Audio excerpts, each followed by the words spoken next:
ये साबित हो चुका है कि एक सियासी जमात को अदालती फैसले की गलत तशरीह करके बाहर किया गया। क्या आईनी इदारे की जानिब से गैर आईनी तशरीह की अदालत तौसीह कर दे। सुन्नी इत्तेहाद कौंसिल की मखसूस नशिस्तों से मुतालिक केस की समाअत के दौरान जस्टिस अतहर मिनुल्लाह के रिमार्क। जस्टिस मंसूर अली ने कहा कि सब जानते हैं कि ये PTI अरकान हैं, आंखें बंद कर लें तो इंसाफ कैसे होगा। चीफ जस्टिस ने रिमार्क दिए कि हम सब इंसाफ चाहते हैं, अगर हम इंसाफ की ज़ाती तशरीह की तरफ जाएंगे तो मेरा तसव्वुर कुछ मुख्तलिफ होगा। जस्टिस अतहर मिनुल्लाह ने कहा, क्या हम एक ऐसे गहरी आईनी खिलाफ वर्जी की तौसीक कर रहे हैं जो वाज़ेह हो चुकी। चीफ जस्टिस ने कहा यह एक मफरूज़ा है। जस्टिस अतहर मिनुल्लाह ने कहा यह मफरूज़ा नहीं, ये वाज़ेह बात है। All those independents have won the election because they held out to the public they were PTI.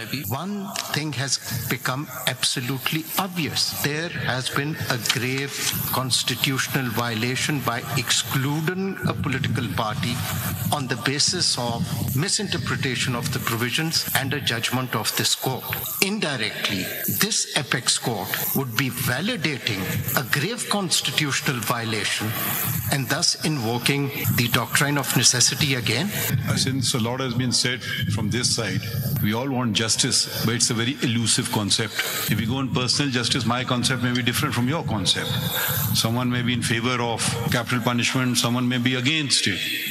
On a justice principle, do we apply justice principles? We apply the law and the constitution provisions.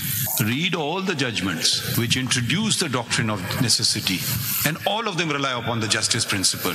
We are now imposing our vision on the nation. Let's Pakistan go on the constitutional path for once. You haven't answered my question. Do we validate a grave constitutional violation which has become obvious before us? That is inclusion. Premised on something. That is not premised. That is the orders have come before us. It has become obvious. You want to respond? We are ignoring the elephant in the room.